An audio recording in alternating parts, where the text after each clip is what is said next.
As federal, state, and local leaders seek solutions along the southern border, the effects of the migrant crisis are being felt well within the nation's interior. John Yang has more on how the situation is creating new divides between cities and states hundreds of miles apart. More than 4,000 migrants who crossed into the United States from Mexico arrived in Denver over the past month. With shelters and services overwhelmed, Colorado began chartering buses of its own. Democratic Governor Jared Polis insists the trips matched migrants' plans to reconnect with family, unlike the scene last September when Republican Governor Ron DeSantis of Florida took credit for sending migrants to Martha's Vineyard, much to the surprise of both the passengers and locals. The minute even a small fraction of what those border towns deal with every day is brought to their front door, they all of a sudden go berserk. But mayors of two of the country's biggest cities, destinations for Colorado's buses, accuse the state of exporting its crisis as they struggle with their own. This is unacceptable. And I'm not going to sit back and allow New Yorkers to carry the burden of a man-made crisis. This must be fixed. This has to be fixed. Last week, Mayors Eric Adams of New York and Lori Lightfoot of Chicago sent a letter asking Colorado to cease and desist, saying neither city had room to accommodate any more migrants. Colorado has since halted its busing operation, but advocates say they remain overwhelmed and under-resourced.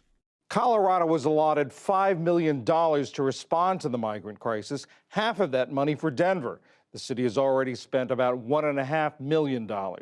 Michael Hancock is in his third term as mayor of Denver, and because of term limits, it's his last. Mr. Mayor, what's the current situation? How many people are currently in shelters right now, and are new migrants still arriving in Denver? First of all, John, it's good to be with you, and we are still seeing about 50 migrants arrive in Denver on a daily basis. Right now, we are housing over 1,200 migrants between city shelters, emergency shelters, and the shelters of our partners who are nonprofits and faith organizations that have stepped up to help us through this crisis. And we should clarify, the migrants are coming on their own initiative. They're not being sent up there by a Republican governor or someone by an official. From what we understand and talking with the migrants themselves and trying to understand how they got here and why they're here, it was loosely coordinated amongst themselves to come into Colorado. And most of them, not all of them, but most of them, were hoping to go on to other destinations outside of Denver and outside of Colorado. Why you set a 14-day limit on how long the migrants can stay in shelters, and you're moving to close some of them? Why that decision? Well, there are a couple of reasons. One, as we continue to talk with cities, particularly along the border, and other cities that have been deluged with migrants, we look at best practices. What are the best things for us to do to help the migrants, as well as to effectively serve them, as well as to relieve the financial stress and burden on the people of Denver and the use of our recreation centers. And this is not their intended purpose in terms of the rec centers themselves.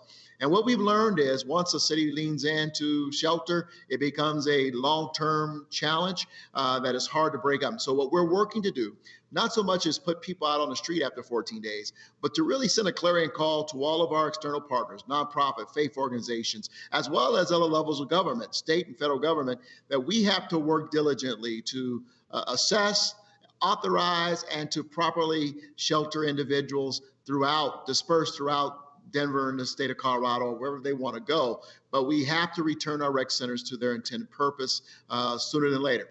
And it's nothing humane about, trying to house migrants on the floors of our gymnasiums and the rec centers where they really don't have the proper facilities. And so, it's really more of an approach to compassion, humane approach to helping folks be more comfortable, but also be able to access the services they need. Are you confident that there will be places for the migrants to go at the end of those 14 days? I'm not at all confused that this is going to be a challenging effort. We know it's going to be challenging because not only do we have to find alternative shelter opportunities, but we have to case manage and assess really the status of these individuals who've come to our cities. And that's why it has to be a level of government response to this, and not just cities of Denver, Tucson, Chicago, New York, and what have you responding. Mr. Mayor, you mentioned this multi-level governmental approach to this. Should the federal government be helping you with this situation?